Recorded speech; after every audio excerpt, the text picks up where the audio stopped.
Livre des psaumes a été écrit par plusieurs auteurs différents, dont certains personnages bibliques bien connus sous le nom de Moïse, David et Asaph. Il existe également plusieurs psaumes composés d'auteurs inconnus. Pour comprendre un peu mieux sur qui a écrit le livre des psaumes, vous devez considérer certains points importants sur les caractéristiques du livre lui-même.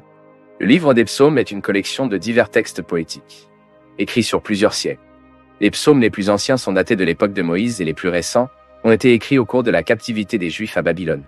Pendant cette période d'environ 1000 ans, les psaumes ont été écrits et ajoutés à la collection, en particulier à l'époque de la monarchie en Israël, où la plupart des textes poétiques ont été écrits. À l'origine, le livre des psaumes est subdivisé en 5 livres, et son titre, à la fois en grec et dans l'hébreu original, signifie des chansons ou des louanges. Le plus grand des preuves de qui ont écrit cette collection est extraite des titres qui accompagnent leurs propres psaumes. Certaines personnes pensent que ces titres ne font pas partie du texte original, mais ils apparaissent dans le cadre du texte hébreu de l'Ancien Testament. Ainsi, de tels titres ont été placés par les auteurs eux-mêmes, soit des marques utilisées par une très ancienne tradition. Quoi qu'il en soit, ils sont certainement dignes de confiance. Ainsi, certains psaumes fournissent suffisamment d'informations pour qu'il soit possible de déterminer son auteur. Il est vrai que de nombreux rédacteurs de psaumes sont inconnus, mais parmi ceux qui sont identifiés, nous avons Moïse. Moïse a composé le psaume 90, bien qu'il ne soit pas possible de savoir exactement quand il l'a fait. Quoi qu'il en soit, Moïse est le plus ancien écrivain du livre des psaumes. King David est l'auteur qui ressemble au plus grand nombre de psaumes qui lui sont attribués, au moins 73 psaumes.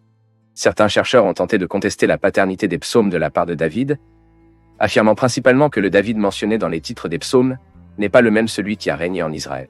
Cependant, il n'y a pas de base pour cette théorie, en plus que la Bible elle-même indique clairement que le roi David était musicien et poète. La tradition qui relie David à la musique est si forte que même le prophète Amos, 300 ans plus tard, parle de David comme un inventeur d'instruments de musique. Salomon, le sage roi Salomon, fils de David et son successeur sur le trône d'Israël, composait également au moins 2 psaumes, le psaume 72 et le psaume 127. Sons de Korah, les descendants de Korah de Lévi ont également écrit quelques psaumes. Ils sont le psaume 42 à 49, 84, 85 et 87.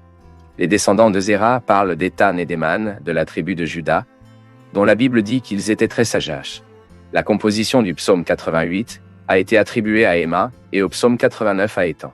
Asaph, lévita Asaph, était un grand leader du culte à l'époque de David. Est attribué à Asaph, ou peut-être dans certains psaumes, à leurs descendants, la paternité des psaumes suivantes, psaume 50 et psaume de 73 à 83. En plus de ces auteurs connus, il n'est pas possible de déterminer qui a écrit les autres psaumes présents dans la Bible.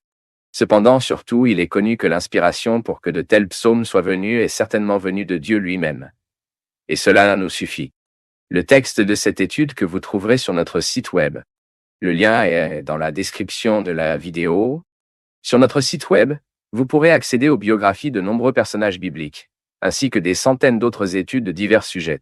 Profitez également de l'occasion pour télécharger notre application officielle gratuitement et recevoir toutes nos études sur votre téléphone mobile.